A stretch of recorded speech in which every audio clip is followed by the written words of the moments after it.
Muy emocionados de estar comenzando esta primer semana de la terapia asistida por psicodélicos. Eh, Queremos dar la bienvenida. Quiero comenzar pidiéndoles que nos puedan escribir en el chat de qué lugar se conectan, y nos quiere poner ahí de qué ciudad, país se conectan para conocernos. Hay mucha gente que es su primer contacto, inclusive con el Instituto Newman, entonces por eso queremos darles una muy querida y cálida bienvenida. Y desde luego también a nuestra querida comunidad eh, de psicoterapeutas, psicoterapeutas que están trabajando por aliviar el sufrimiento humano, ¿no? Entonces, gracias a todos ustedes. Veo ya rostros y caras conocidas. Saludos. También veo a nuestros queridos maestras y maestros de Newman que están aquí también ya con nosotros. Muchas, muchas gracias. Entonces, ¿me están diciendo que hay problemas de audio? ¿Todos pueden escuchar bien? Ok, a ver, voy a hacer un pequeño cambio. Ahí está. Levántame la manita si todos pueden escuchar bien. Aquí me están indicando. Perfecto, muy bien. Entonces, gracias, Liliana. Tenemos gente de Utah, Chile. Saludos, Monterrey, a Tucson, Arizona, Guadalajara, Ciudad Juárez. Bienvenidos. De Morelia, de Guatemala, obviamente Ciudad de México, de Bogotá, de Costa Rica, de Perú, de Colombia. Bienvenidas y bienvenidos todos. Entonces vamos a estar aquí comenzando. Eh, a lo largo de la semana, básicamente tendremos más o menos el mismo horario. Empezaremos en punto de las 9 de la mañana. Solo el día de mañana terminamos un poquito más tarde, un poquito a las 2 de la tarde. Mañana estará con nosotros el doctor Ron Siegel, prácticamente toda la mañana impartiendo su taller. Para quien no conoce al doctor Ron Siegel, él es médico de Harvard Medical School, ¿no? Es de los pioneros a nivel mundial, en donde él habla mucho sobre la neurociencia, de la meditación, ¿no? La neurociencia, inclusive de la terapia asistida con psicodélicos, ¿no? Para mí ha sido todo un caminar y un gran descubrimiento, el transitar inclusive de, si de por sí aprender psicotraumatología es derribar a veces, es desaprender muchas cosas que en la psicoterapia damos por sentado como paradigmas, ¿no? Casi casi dogmas inamovibles. Específicamente en la psicotraumatología tenemos que desaprender muchas cosas y en la terapia asistida con psicodélicos tenemos todavía que derribar aún barreras mentales que a veces creemos o pensamos que son verdades inamovibles, ¿no? Y para eso es esta semana. Esta semana está pensada para que usted cuestione, para que usted vea con curiosidad, para que usted se pregunte, para que usted analice y revise la evidencia científica que hay en torno a este tema, ¿no? Sé que es un tema que trae su carga prejuiciosa, ideológica, ¿no? Sobre todo más si usted es una persona que vivió por allá eso que yo no lo viví, no era de mi edad, ¿no? Pero probablemente mis papás sí, ¿no? Yo cuando le dije a mis papás y a mis mamás lo que estaba haciendo, la cara de mi mamá fue como, ya lo perdí, ¿no? Pero yo lo entiendo, ¿no? Entiendo porque entiendo de dónde viene eso y justo de eso se trata, de hablarlo, de platicarlo. Y es por eso que Newman Institute hizo un gran esfuerzo y creo que el viernes, podré decir, lo logramos, ¿no? Hemos traído a los principales exponentes número uno en su campo, ¿no? El día de hoy, más tarde, estará con nosotros el doctor Mithofer, ¿no? Que es el encargado, él es el que hizo en la práctica la investigación sobre la cual estamos en los albores, en las vísperas de que la FDA otorgue la autorización final para que el MDMA sea autorizado como uso medicinal en la psicoterapia, específicamente para tratar el trastorno de estrés postraumático, ¿no? Muy probablemente, esto es un estudio la última, la fase 3, comenzó en 2017 y se terminó en el 2023. Bueno, yo no voy a hablar de ese tema del doctor Mithofer, él se los va a contar, ¿no?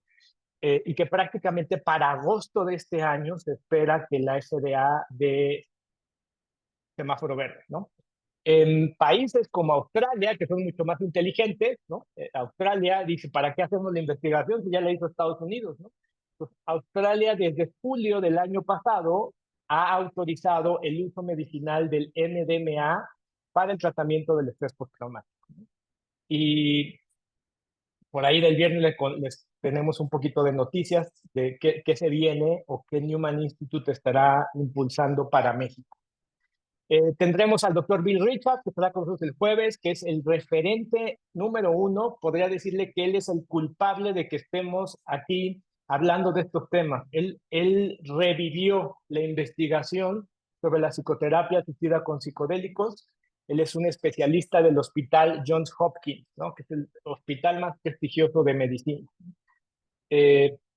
Tendremos ya les dije, Ron Siegel el martes. El miércoles estará con nosotros el doctor David Irotze del Imperial College London, ¿no?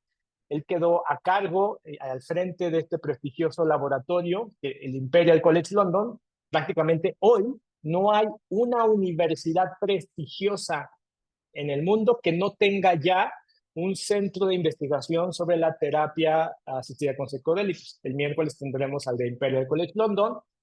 Y el viernes estará con nosotros gente de MAPS, MAPS es la Asociación Multidisciplinaria para la Investigación y la Colaboración de la Terapia Psicodélica. Y también a lo largo de la semana, porque pues, Latinoamérica también tiene grandes especialistas, una mexicana que estará con nosotros el día de mañana, la doctora Carmen Amezcua. Y también el viernes estará con nosotros un psicoterapeuta que es uno de los más grandes especialistas en este tema en nuestro país, que es el doctor Dan Fleitman. Así es que, como puede darse cuenta, hemos intentado, hemos creado una de las mejores seminarios para que usted pueda escuchar de viva voz, pueda cuestionar, pueda hacer preguntas, pueda aprender y pueda hacer este viaje de descubrimiento sobre la psicoterapia asistida con psicodélicos y la podamos hacer juntos, ¿ok? Entonces, si usted no se puede quedar a todas las pláticas estarán grabadas. Trataremos, está aquí ya todo el equipo de Newman, al cual también les pido que me ayuden a agradecerles, eh, porque ellos van a estar haciendo posible que lo más pronto posible cada una de las charlas las podamos estar teniendo en línea, en la plataforma de Newman, grabada lo más pronto posible, ¿no? Antes de comenzar el seminario, tengo que hacer el siguiente disclaimer.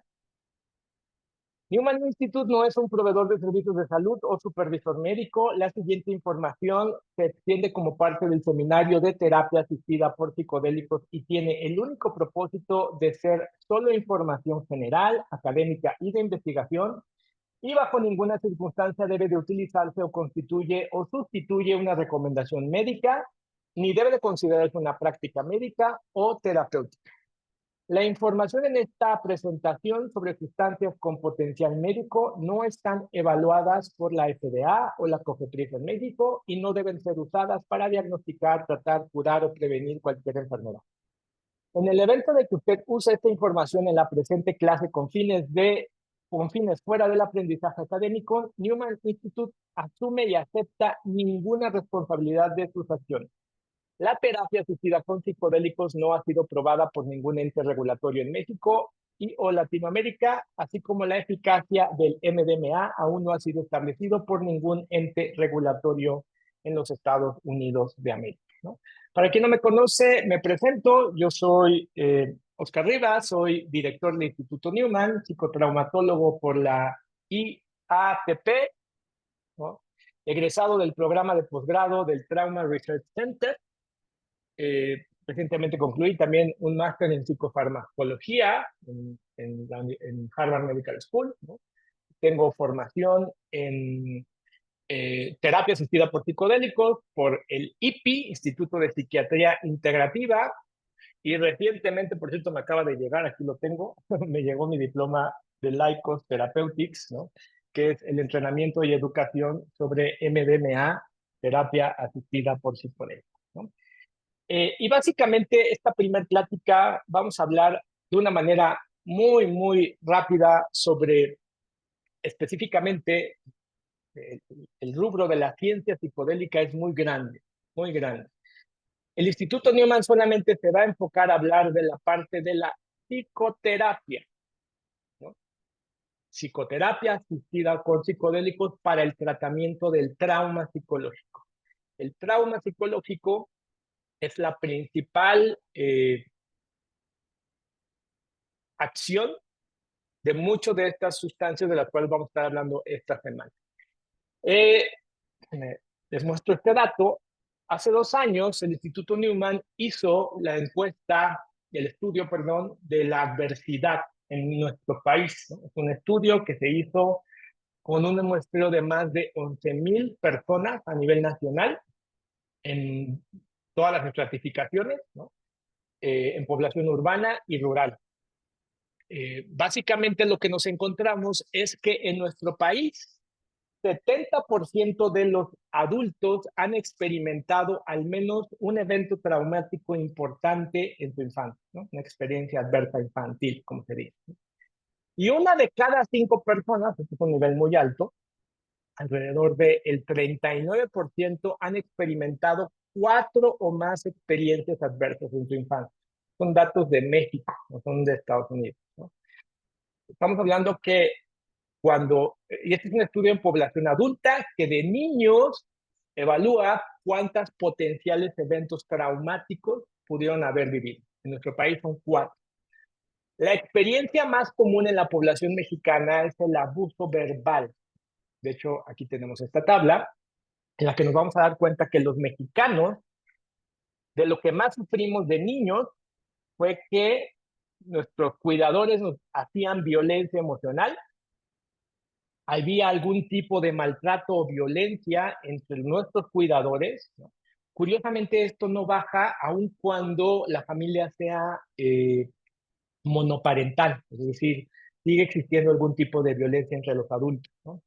La negligencia emocional, eso significa todo aquello lo que yo necesité para crecer y no lo tuve. Atención de papá, atención de mamá, presencia, lo que los terapeutas le llamamos apego seguro, ¿no? Violencia física es la cuarta experiencia adversa más común. Eh, Esto a pesar de que hoy prácticamente cualquier adulto sabe o ha escuchado una campaña de no maltrates a los niños, está muy en la población de, pues es que solo así el niño aprende. Así me enseñaron a mí. Entonces, por tal razón, maltrato físicamente al niño.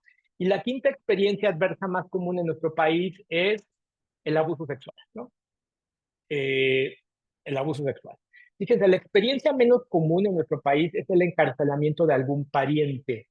En los últimos 10 años esto probablemente va a cambiar mucho, porque en los últimos 10 años estamos empezando a ver, probablemente va a empezar a subir, ¿no?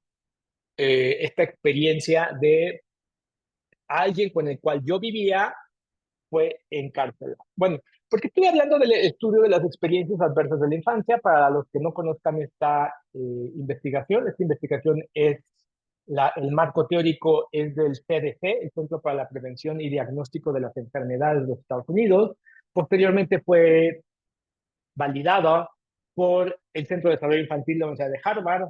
Posteriormente, más de 15 países lo han adoptado como una política pública, en donde se entiende o se habla del estrés tóxico, que es principalmente el que genera mayor tipo de daño neurobiológico, al cual nosotros comúnmente le decimos trauma psicológico, convierte al estrés tóxico en un problema de epidemiología.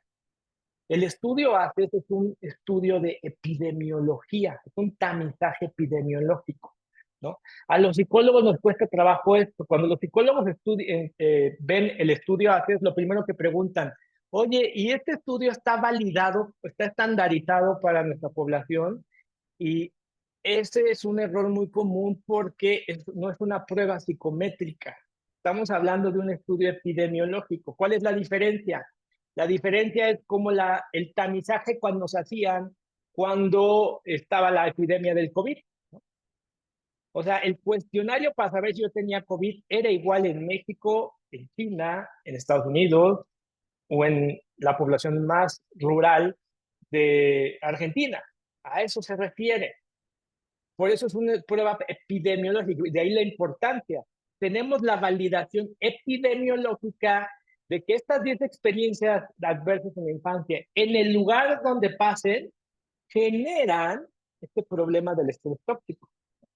Entonces, vamos a ver ahí la diferencia y la importancia de ello. Bueno, en nuestro país, el riesgo atribuible, esto es un cálculo económico, una fórmula que los economistas saben.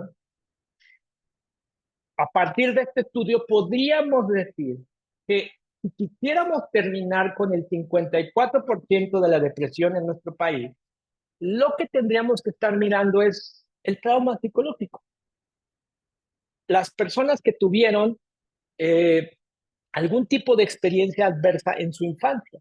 En nuestro país, el 54% de la depresión no está causada solamente por factores genéticos, epigenéticos. Está causada por la experiencia adversa que sufre la población. Los intentos de suicidio, el 65% del alcoholismo, es un número muy alto. La drogadicción, específicamente las drogas intravenosas. Si usted tuvo 4 más experiencias, desde 5 más experiencias adversas en su infancia, prácticamente, digo, nunca podemos determinar, todo determina, perdón, todo influye, nada determina, es altamente probable de que usted va a ser usuario, o la persona va a ser usuaria de una droga intravenosa. Del asalto sexual, no estoy hablando de abuso sexual, estoy hablando de asalto, estoy hablando de los perpetradores. Eh, Aquí podría dar muchos comentarios, pero no puedo porque no es el tema. Y de la violencia doméstica. La violencia doméstica, la causa de nuestro país no es un determinado género, una determinada cultura, no. Volvemos a la misma raíz. La raíz es el trauma psicológico. Ustedes escojan una.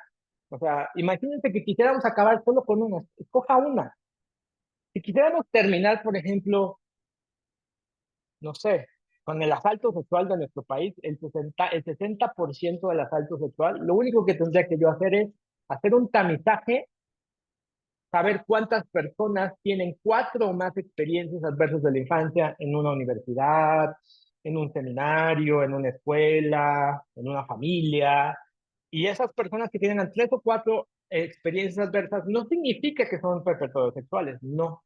Pero sí significa que estos son un foco rojo, que si los tratamos, ¿qué les tratamos? ¿El abuso sexual? ¿Qué les tratamos? ¿La sexualidad? ¿Qué les tratamos? No, les tratamos el trauma psicológico. ¿Cuál trauma? Pues uno de estos 10. Lo que vamos a encontrarnos es que vamos a poder inclusive dirigir. Esa es la importancia de este estudio. ¿Por qué estoy hablando de este estudio? Bueno, porque, por ejemplo, en nuestro país, esto es otro tema, ¿no? No sé si usted sabía, pero los casos de suicidio en nuestro país han aumentado 435%. Es una cifra altísima, altísima. La mayoría de los problemas de salud mental de nuestro país, depresión, ansiedad, ¿no? Básicamente de fondo nos vamos a encontrar el trauma psicológico. Lo que el Instituto Newman ha estado haciendo en los últimos años es evidenciar, visibilizar, levantar conciencia de que más allá de cualquier acción de concientización, de psicoeducación, de capacitación, de formación, si todas estas esfuerzos no están dirigidos a erradicar quien realmente está causando este problema, probablemente son acciones que se van a quedar insuficientes. El enemigo a vencer es el trauma. El enemigo a vencer no son los géneros, el enemigo a vencer no son determinadas maneras o formas o de pensar, o inclusive de creencias o situaciones políticas. No, lo que está causando, lo que estamos viendo como sociedad, el enemigo es el trauma, ¿no?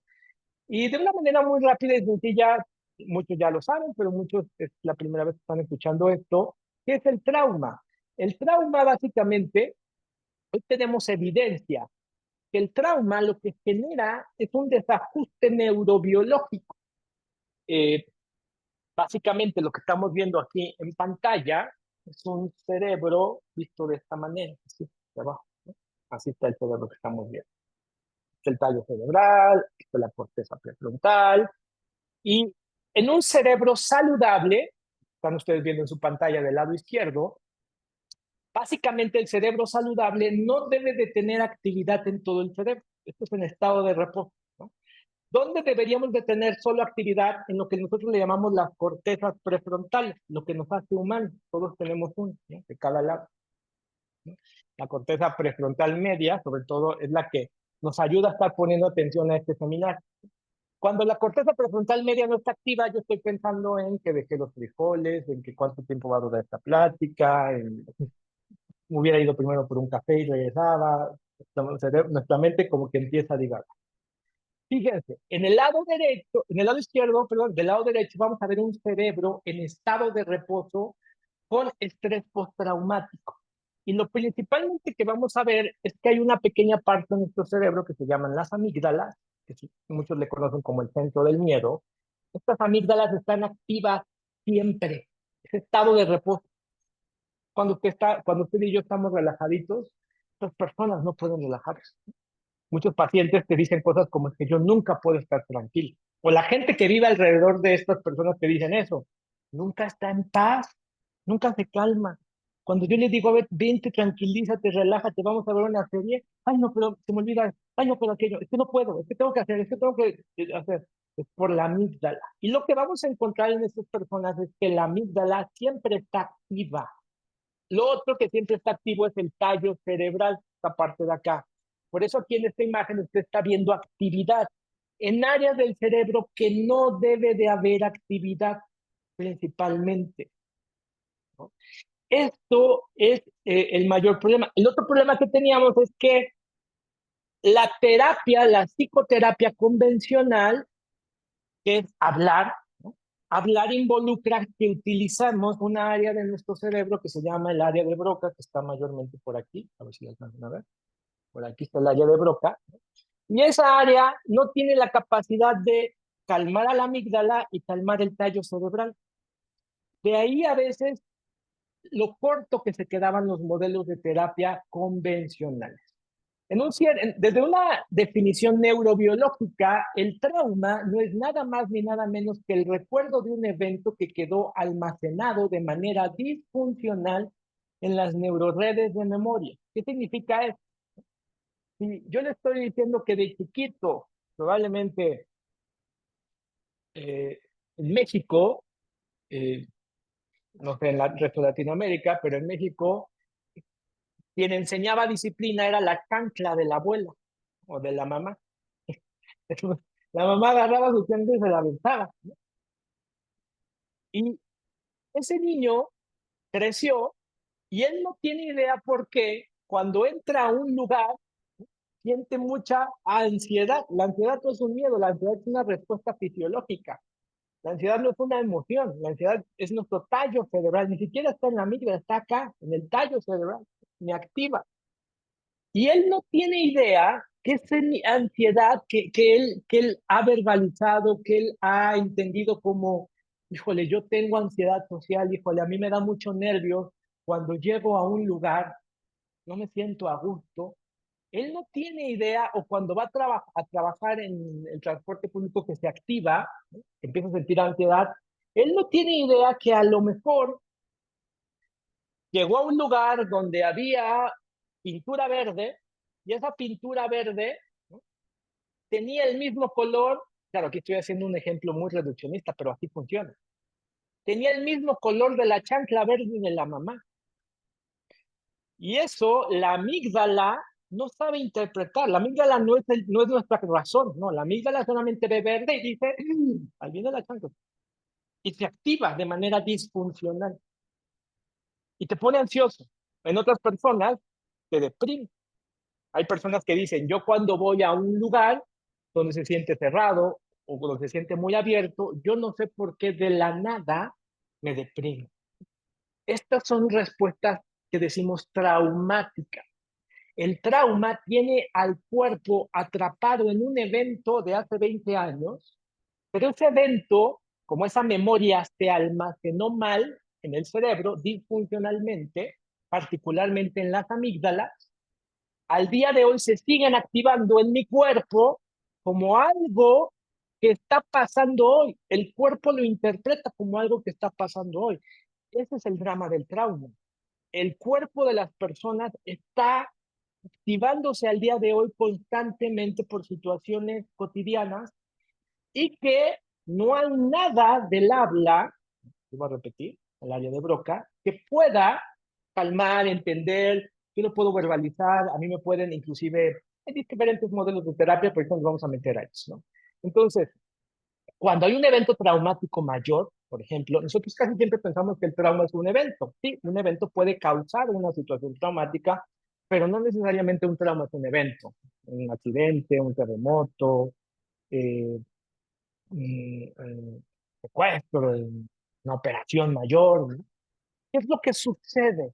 Lo que sucede es que el área del cerebro que me permite decir, yo cuando tuve 5 años, mi mamá me aventaba el guarache, la chancla voladora, ¿no?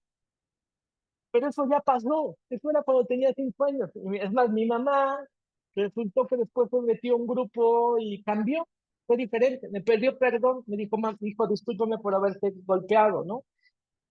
Esa información yo la puedo tener presente porque hay un área de nuestro cerebro que se llama el hipocampo, a ver si aquí lo podemos ver, que se puede ver, aquí el hipocampo, que justamente tiene caballito de mar, en forma de caballito de mar, pues se llama hipocampo, es el que le da un contexto que le dice ya pasó, pero cuando está pasando una situación terrible, eh, altamente estresante, ¿no? Y en este momento que estoy dando esta clase, empezar a sonar la alarma sísmica, lo primero que va a pasar es que mi corteza prefrontal se va a apagar y el hipocampo se va a apagar también. Y entonces la amígdala se va a quedar activa de peligro. Sal y evacúa este edificio porque viene un temblor. Todo lo que pase en ese contexto, toda esa información se va a almacenar como dato crudo en la amígdala. Claro, este es un suceso. El problema de las experiencias adversas de la infancia es que sucedían a veces todos los días o de manera repetida. O sea, no es porque mi mamá me gritó una vez, no es porque mi mamá me aventó la chancla una vez, no es porque mi papá dejó la casa una vez, es porque durante mi niñez esto era lo habitual de mi infancia. Y entonces esa información se queda almacenada como dato crudo en la amígdala. De ahí lo disfuncional. Son memorias sensoriales, memorias o sentimientos, ¿no? Para que ustedes se den una idea, la memoria tiene 4 elementos: la imagen, la cognición, la emoción y la sensación. La corteza prefrontal está apagada. Más que apagada se dice inhibida, no hay conexiones, no hay suficientes conexiones. La amígdala está activa.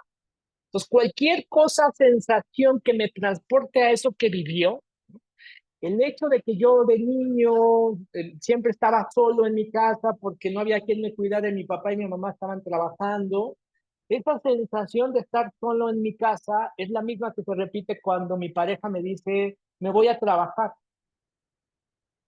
Y mi cuerpo reacciona, no te vayas, no me dejes. Y todos, en cierto sentido, seguimos lidiando con alguno de estos efectos, ¿no? Y a esto se le llama el problema de la memoria patogénica, que eso es en esencia el trauma.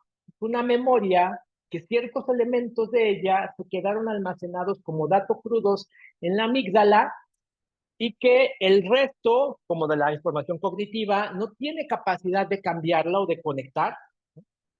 Eh, Uno de los problemas que tenemos ahora es que nosotros como humanidad pensamos que nuestro cerebro solo es este lado hemisferio y solo una parte, ¿no?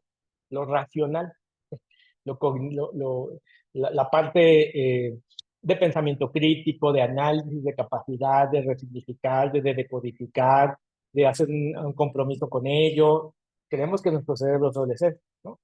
Y el hemisferio izquierdo no tiene una vía de comunicación directa con la amígdala. De hecho, se tiene que comunicar con el hemisferio derecho, que este a veces no nos gusta tanto porque, o la cultura no le gusta tanto, porque en la cultura esto es la creatividad, esto es el que le dice, mamá, yo quiero ser poeta, este es el que yo quiero dibujar, este es el que dice, yo quiero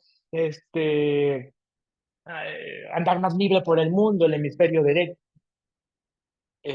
Hoy en realidad lo que sabemos es que el hemisferio izquierdo tiene que estar integrado con el derecho para que el derecho le comunique más información a las amígdalas. Y este mecanismo no es de arriba hacia abajo, es de abajo hacia arriba. Por eso es que muchas de las intervenciones, hasta las más modernas, tenían tanto problema en resolver este problema de la memoria patogénica. El que más se acercó fue un modelo terapéutico que se llama EMDR. No, me hacen falta unos ojos aquí. Pero imagínense que esta tapita son unos ojos, los ojos estarían aquí. Tenemos un nervio óptico que cuando los ojos se están moviendo, si estuvieran haciendo usted, hoy tenemos ya comprobación, gracias al doctor Van der Kolk, a la doctora Ruth Lanius, al doctor Harry Charan, que ellos descubrieron cómo este movimiento ocular, cuando había una recuperación de esa memoria patogénica, como que ayudaba. Lo primero que pasa cuando estamos moviendo los ojos es que la amígdala se inhibe. Lo primero que pasa. Por eso, en algunas ocasiones, ¿no? Cuando yo intentaba hablar de un evento traumático, yo no quería, ¿no? Hay ciertos tipos de terapia, como la terapia de exposición, la terapia cognitivo-conductual al trauma, que implica hablar de ello. Si el trauma no es tan grave y es un paciente que tiene los recursos para hacerlos, probablemente puedan hacerlo. Y más si es un trauma de incidente único. Pero si lo que estoy hablándoles aquí, que es un trauma en el que es mi niñez, es mi infancia, ¿no? O sea, y fue algo repetitivo, difícilmente vamos a poder exponer a ese paciente a hablar de ello. Y es más, en algunos casos va a ser hasta contraproducente. Tenemos riesgo de poder traumatizarlo. ¿Por qué? Porque hablar no calma la amígdala. ¿Ok? El movimiento ocular calmaba la amígdala. Por eso el paciente tenía la capacidad de revivirlo. En un cierto sentido, el cerebro siempre supo cómo tratar el trauma. Necesitaba como reexperimentar ese suceso, pero con la amígdala inactiva. Ese es un poquito el truco, ¿no? Ustedes vean, cuando alguien tiene un ataque de pánico, el ataque de pánico, lo que está sucediendo, por eso se vuelve ataque, muchas de las sensaciones y de las emociones del cerebro como que las quiere reexperimentar. Vienen imágenes, flashback, por eso la persona entra en ataque. Pero como la amígdala también se activa, el cerebro como que se ataca. Bueno, fíjense, ya desde el 2003, el doctor Daniel Amen nos mostró evidencia de cómo la amígdala, este es un cerebro, SPECT-CAN, antes de la terapia y después de una sesión de MDR con un incidente único, vean lo que les estoy diciendo, cómo la amígdala se apaga, se inactiva, y el tallo cerebral, una vez más estamos viendo así el cerebro, el tallo cerebral se apaga y la amígdala. A esto se le llama el diamante clásico, la conexión de diamante clásico del estrés postraumático, ¿no? ¿Por qué le estoy haciendo tanto énfasis en esto? Bueno, porque hasta hace poquito el MDR era, y yo ya voy a empezar a decirlo en pasado, era la única herramienta que teníamos para resolver este conflicto a nivel neurobiológico, ¿no? La memoria patogénica describe con precisión a esta memoria almacenada de forma disfuncional, tal y como lo describe la doctora Francine Shapiro. La doctora Francine Shapiro simple y sencillamente elaboró una teoría que se llama la teoría del sistema de procesamiento de la información en estados adaptativos. Ella dice, cuando hay mucha información procesada, muchas memorias, vamos a ver mucha salud mental. Si hay muchas memorias no procesadas, que están ahí atascadas en la amígdala, el tallo cerebral, Esa es la base del estrés postraumático, pero también vamos a ver que esa es la razón por la cual esas personas tienen alta psicopatología. Ella fue de las primeras, quizás junto con el doctor Van der Kolk, que se atrevió a, a decir, probablemente debajo de todas las psicopatologías hay trauma. No nos compliquemos tanto. Trauma que se ha configurado de diferentes maneras y de diferentes formas, ¿no? Bueno, corría, y yo estaba muy feliz con esa teoría y vamos avanzando, y a finales del año 2022, ¿no? Noviembre del 2022, de hecho, la fecha exacta, llegó a mi correo. Yo había escuchado ya de la terapia asistida con psicodélicos, es algo que estudiamos en el Trauma Research Center. Cuando yo estudié, inclusive todos estaban terminando la fase 2, diseñando la fase 3. ¿Qué significa fase 1, fase 2 y fase 3? Son los procesos en los que la FDA autoriza un medicamento para ser utilizado. La fase 1 se tiene que establecer que es seguro, ¿no? La fase 2 tiene que establecer que es eficaz, ¿no?, que cualquier otro tratamiento que hay actualmente, y la fase 3 dice que se puede utilizar en cualquier tipo de población, ¿no? Tú tienes que tener sitios de investigación en diferentes países, con diferentes culturas, diferentes edades, diferentes pacientes, ¿no? En noviembre del 2022 se publicaron los primeros datos, ¿no?, lo que se llama la base de datos, y cuando yo vi esa investigación, pues yo ya no pude ignorarlo, porque los participantes estaban mostrando alrededor de al rato va a estar el que diseñó esta investigación, él se los va a explicar mucho más. Yo solamente quiero decirles cuál fue el dato que a mí me hizo poner atención. Fue este, ¿no? Los participantes con el subtipo disociativo fueron los que respondieron mejor a la terapia con MDMA que aquellos sin disociación. La neurobiología de la disociación lo que nos va diciendo es esto que les estoy contando. Hay muchas memorias patogénicas, millones, podría decirles, ¿no? Y esta sustancia lo que estaba mostrando es que aquellos que tenían más, mejor prognosis tenían, ¿no? Y los que somos psicotraumatólogos, los pacientes de su tipo disociativo a veces son nuestro pan de cada día y un poco nuestro reto más grande, ¿no? Estos pacientes son los que ya han ido a terapia cognitivo-conductual, ya han ido toman tantos medicamentos que ya están hasta sobrediagnosticados. Un psicólogo los diagnosticó de esto, otro psiquiatra los diagnosticó de aquello. Son un caos muy complicado, ¿no? Y esa fue la razón por la cual yo dije, no podemos ya You guys came to talk to me, and they said, Bessel, you know a lot about trauma. What do you think about this idea? We are thinking about psychedelics. What do you think about psychedelics for trauma? And I go like, wow. You're speaking from my heart. Because, of course, I'm a child of the 60s, and we dabbled in LSD and psychedelic substances. Wouldn't it be great if we could do psychedelic substances to see if these substances can open up people's minds, to see that the reality that they live in is just a small part of the reality that there is. But I said, don't do it. It will destroy your career. These drugs are illegal. And they said, thank you very much for your opinion. We'll try it anyway. They got permission to do a study of MDMA, also known as ecstasy or Molly, for trauma. And it worked out pretty well. And they were able to collect a large amount of money to do a very large and extremely expensive study. Lots of different sites around the US, one in Israel, one in Canada. So let me tell you how the study is set up.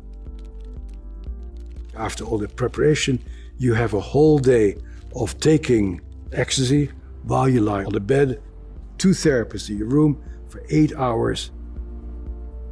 What we see in the people who get the drug is amazing. People are able to go to places they have never felt safe to go to. This is not a picnic. They see the horrible things that happen to them. But MDMA allows people to see themselves with compassion. All these measures we have about self-perception and self-awareness just shoot up. And rather than blaming themselves, they're able to say, yes, this is what happened to me, but it's over. Part of what has kept me so busy all these years is how can we find a treatment that allows that basic sense of defectiveness and self-loathing to be controlled. And now it looks like we have found something that causes a very substantial drop in PTSD. Probably more than just about anything else we have studied. But what's important here is that one size doesn't fit all. Different people need very different things. What worked for my last patient very well may not work for you. Everything is an experiment in life. And healing from trauma is an experiment. Y este viaje que para mí comenzó, este viaje psicodélico que para mí comenzó en noviembre 22 del 2022, a mí me hizo tanto sentido por lo que estoy explicando. Porque al ser yo psicotraumatólogo, entender el problema de la memoria patogénica y al tener evidencia que probablemente el MDMA, específicamente para el tratamiento de estrés postraumático, lo que estaba haciendo era resolver este conflicto. Es un mecanismo, y claro, esto es una teoría, ¿no? Pero es una teoría muy clara. Muchos de los especialistas en terapia con psicodélicos nos lo van a ir confirmando poco a poco cada uno de ellos, ¿no? Bueno, para finales de enero yo ya estaba inscribiéndome al primer entrenamiento que encontré disponible sobre esto, este, que es en el IPI, ¿no? En junio tuvo la convención de la ciencia psicodélica en Estados Unidos, en Denver, ¿no? Junio del 2023, y evidentemente ahí fue donde yo conocí a Rick Doblin, y al conocerlo a él como persona fue a mí lo que me hizo, ¿no?, cambiar completamente y sobre todo entender, porque Rick Doblin tiene el mismo, sabe cuál es el objetivo, ¿no? El objetivo ni siquiera es legalizar el uso psicoterapéutico del MDMA, ¿no? El objetivo es erradicar el trauma. El objetivo es que tengamos un mundo donde haya tasa cero de trauma. ¿Qué significa tasa cero? Que al menos ya no estemos produciendo trauma, que al menos tengamos una humanidad que sea sensible a los efectos del trauma. Ese es el objetivo principal del MAP y por la cual yo dije, esto es lo que se tiene que hacer, ¿no? No es por estar fascinados por una sustancia, porque si a mí el día de mañana me dicen, oye, Oscar, se descubrió kriptonita morada, y resulta que la kriptonita morada hace lo contrario que los psicodélicos, pero resuelve la memoria patogénica mucho más eficiente que el MDMA, seguramente yo haré lo mismo, tiraré los psicodélicos y me iré a hacer kriptonita morada. ¿Me explico? El problema que a veces tenemos es que nos hacemos fanáticos y religiosos de nuestro modelo terapéutico. Después de algunas iglesias donde yo más encuentro gente fanática es en la psicología. Es sorprendente. Y esto es algo que el doctor Bessel van der Kolk, ahora que vino a México en enero, no dejó de denunciar, ¿no? ¿Por qué? Porque justamente es lo que nos evita empezar a conocer de nuevas herramientas y de nuevos modelos que, claro, con la evidencia terapéutica que existe, se pueden utilizar, ¿no? Yo no me voy a meter mucho todavía a hablar de psicodélicos, eso yo voy a dejar que los especialistas lo hagan, pero básicamente algo que a mí me llamó mucho la atención es que específicamente dos psicodélicos, LSD, son los que mejores se van a acoplar, ¿no? Parecería que hasta el mismo diseñador de la neurona, neuroreceptor, diseñó algunas de estas sustancias porque se acoplan perfectamente, ¿no? Después de mí va a venir el doctor Antón Gómez Escolar, que es psicofarmacólogo especialista, que les va a explicar a detalle cómo sucedió este renacimiento psicodélico y les va a comenzar a hablar de muchas de estas sustancias, ¿no? Pero básicamente lo que yo quiero que ustedes entiendan, ¿no? Hay diferentes sustancias psicodélicas, ¿no? Algunos se les llaman psicodélicos clásicos, como la psilocibina, y algunos que se les llaman psicodélicos químicos, como son medicamentos, la ketamina. Por ejemplo, la ketamina es un psicodélico que es legal en todo el mundo, porque inclusive en México, nuestro país, la ketamina es autorizada por COFEPRIS para un uso médico, porque tiene propiedades anestésicas, siempre se utilizó así, pero después se descubrió por experiencias que la ketamina tenía estas propiedades psicodélicas. Psicodélico significa la manifestación. Si nos vamos si nos volvemos puristas de la etimología, en realidad significa manifestación del espíritu, manifestación del alma, ¿no? Claro, después la palabra psique solo se redujo a la parte psicológica. Fíjense, la psilocibina desacopla algo que se llama la red de modo estándar. ¿Qué es la red de modo estándar? La red de modo estándar es la que hace mi yo psicológico. Ahí, los que conocen de partes y de terapia y IFS, ahí están sus partes, en la red de modo estándar. Es quien yo he creado.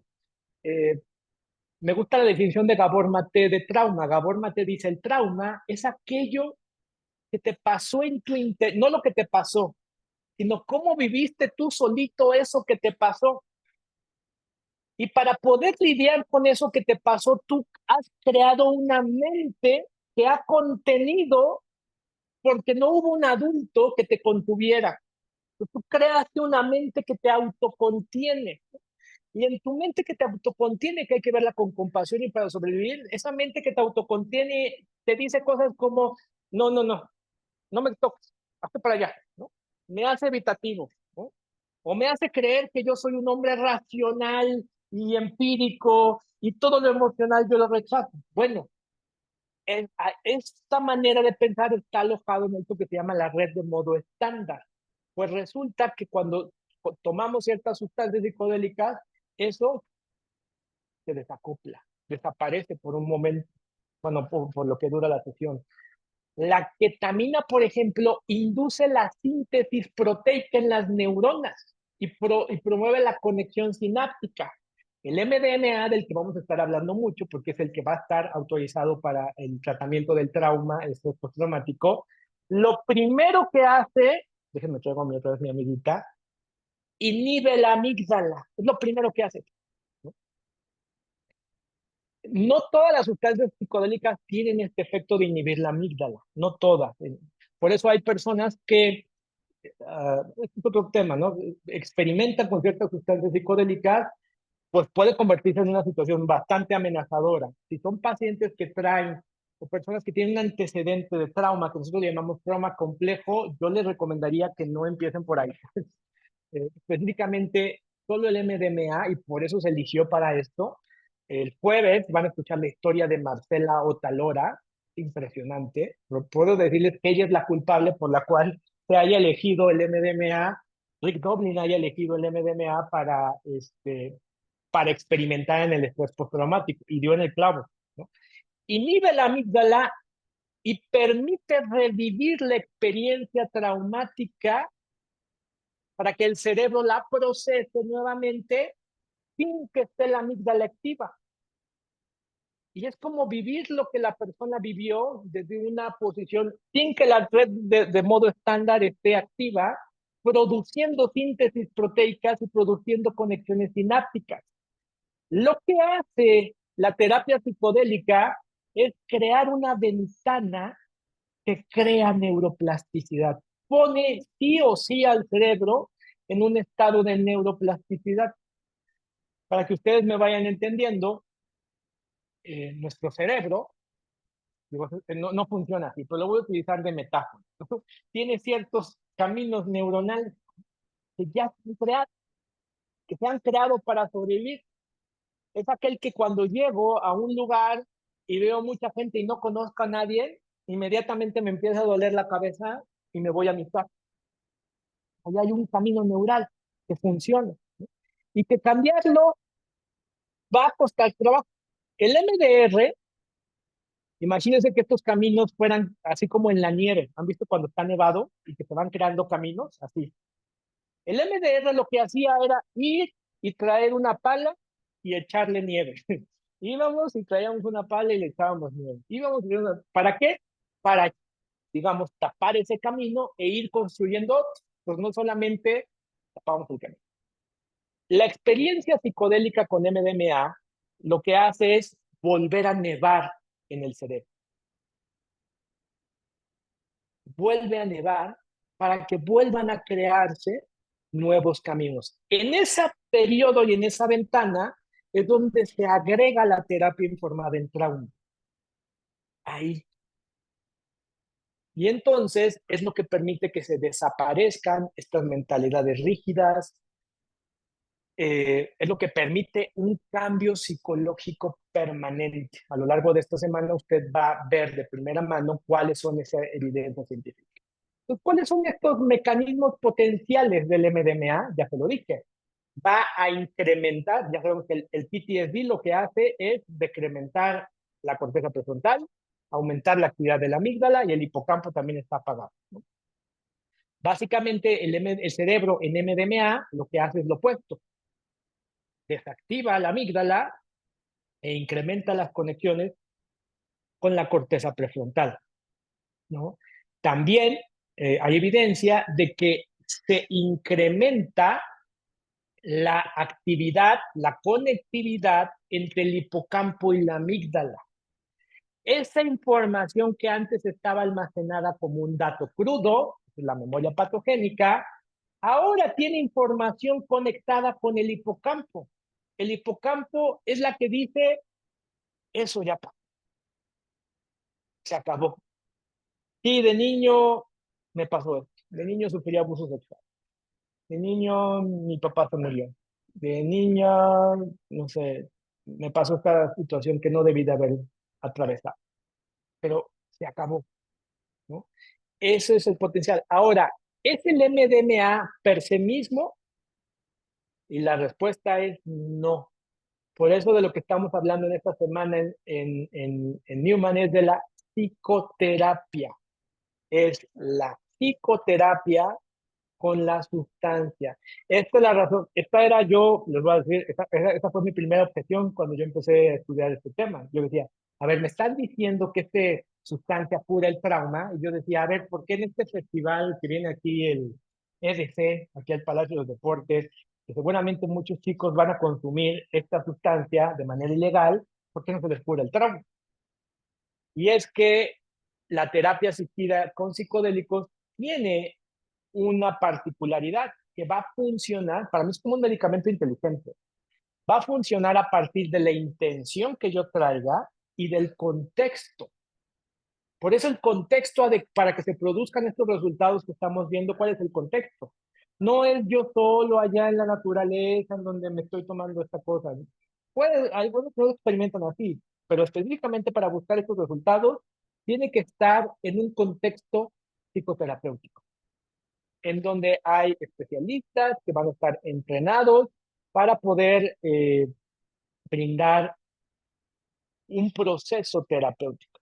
Y eso es a mí lo que creo que me entusiasmó más, porque es la primera vez que a veces el mundo de la psicología está peleado o adverso a la psiquiatría, ¿no? A la medicina. Y por primera vez estamos teniendo un modelo terapéutico que involucra a los dos.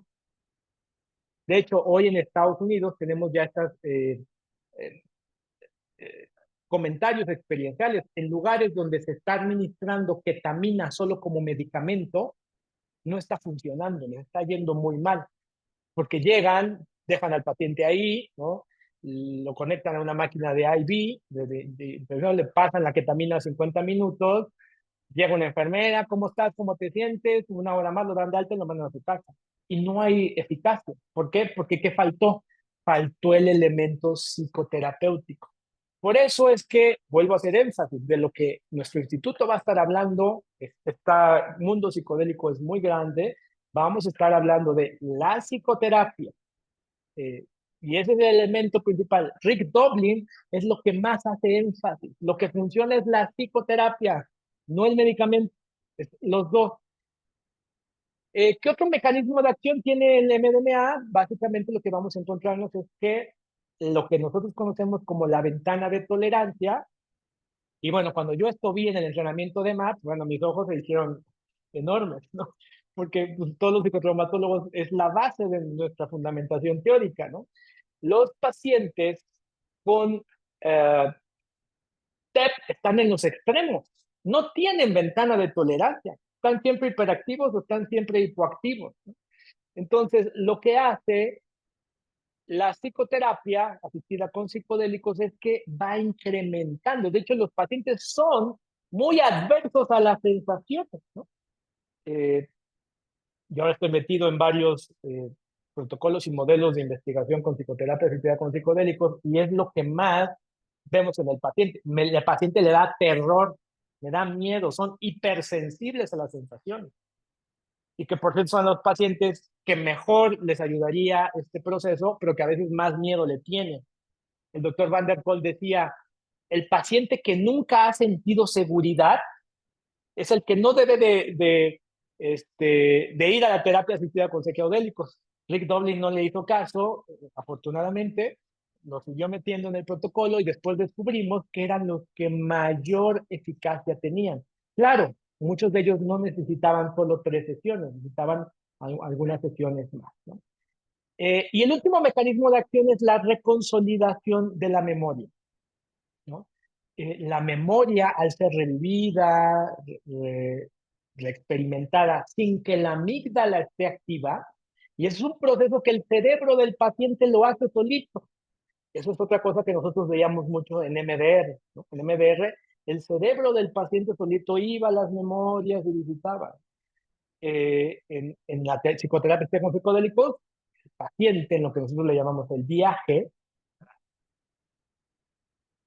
reexperimentaba esos momentos, pero los veía ahora desde una perspectiva completamente diferente, ¿no? Eh, Déjenme adelante porque me está comiendo el tiempo. El cuerpo creciente de investigación a nivel mundial, vean, en el 2024 tenemos más de 31.628 estudios en favor de la psicoterapia asistida con psicodélicos. Este ha sido el año donde mayor investigación ha habido a nivel mundial, ¿no? Una de las cosas que a mí me asombró mucho al ir a la conferencia de Denver fue saber cuántas universidades. Y algo que me entristeció mucho es ver cuán pocas universidades latinoamericanas están poniendo atención en esto. De México, ni una. Bueno, eso ya lo voy a cambiar porque ya soy ahora rector de la Universidad Católica Lumen Gentium. Vamos a, no por ser la primera, pero pues vamos a hacer algo ahí, ¿no? La universidad en Chile, excepto Chile, Chile sí está haciendo investigación en Latinoamérica, ¿no? Y regreso al mismo tema, ¿no? Por eso hoy vamos a empezar a ver eh, algo que a mí me hacía desconfiar mucho de algo es cuando ves que algo se vuelve la panacea de todo, ¿no? Esos medicamentos que surgen ahí, que son milagros, que esto cura todo. Y un poquito así estamos viendo con los psicodélicos, porque vamos a ver investigaciones de psicodélicos que curan adicciones, que curan TLP, que curan TOC, que curan depresión, que curan ansiedad. Y la realidad es que no es que curen todo. El problema es que están llegando a la raíz del asunto. ¿Cuál es el asunto? El trauma, ¿no? El trauma que, que es la base y que se configura a veces, muchas veces, de diferentes maneras y de diferentes formas en la población. No es que el psicodélico cure todo, ¿no? El psicodélico, en un cierto sentido, resuelve este problema de la memoria patogénica que yo les estaba comentando, ¿no? Quiero cerrar diciendo, este año y medio que para mí ha sido todo un viaje psicodélico muy hermoso, de pasar de un escepticismo a una completa convencimiento, pero que también se ha convertido en una esperanza, ¿no? En, no solamente en noviembre, perdón, en junio del año pasado estaba yo en una conferencia, para septiembre del año pasado yo me metí a una capacitación donde parte de la formación para los psicoterapeutas es tener esto que se llama el aprendizaje vivencial, ¿no? No puedes tú ser psicoterapeuta asistido con psicodélicos si tú mismo no has vivido. Para septiembre de ese año yo ya estaba recibiendo mi primera sesión de terapia asistida por psicólogos, ¿no? Eh, Hice 3 sesiones conforme hace el protocolo MAPS, que fue el que yo hice, y para mí fue un cambio fundamental porque yo venía de un mundo en el que yo era cero drogas. Vaya, no sé ni fumar, ¿no? En mi país a nosotros nos dicen los nerds o los tetos. Así yo era el teto de la escuela que no, no hagas drogas.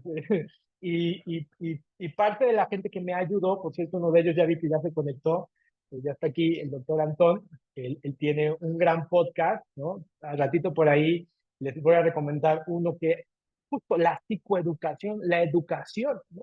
A final de cuentas, drogas todos usamos todos los días y a todas horas, ¿eh? Desde nuestra dosis de píldoras que nos echamos en la mañana, nuestro café, el mate, etcétera, etcétera, ¿no?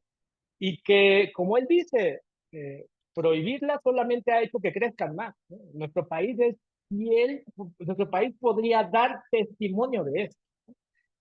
Eh, y ahora para mí, yo estoy completamente entusiasmado y esperanzado porque al final de la última sesión que yo hice con psicodélicos, mi respuesta, te lo voy a decir como yo la viví, fue, yo sabía que Dios no podía estar indolente ante tanta desesperación y sufrimiento por los efectos del trago.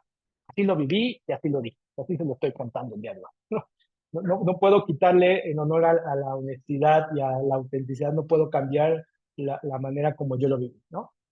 Y ahora lo he estado viendo en muchos pacientes, ¿no? Le digo yo que ahora he podido ayudar a varios pacientes a que se involucren en algunos procesos, algunos de investigación, otros pilotos de investigación que estoy empezando a armar, y básicamente todos los que están mostrando es eso, ¿no? Pacientes que te dicen por primera, pacientes que muchas veces pudieron haber estado clasificados como psicópatas, pacientes que te están diciendo, que nos están diciendo cosas como, es la primera vez en mi vida que estoy sintiendo compasión. Oh, ¿no? Es esa sola causa, la trascendencia que tiene en el mundo de la psicología es un paradigma antes y después. Y es por eso que nuestro instituto está muy entusiasmado, animado, y nos vamos a empezar a meter ahí. Y yo estoy feliz de salir del closet psicodélico para poder seguir ayudando a más personas a lograr lo que es nuestra meta, que es a poder aliviar el sufrimiento humano. Así es que muchas gracias. Ya está por acá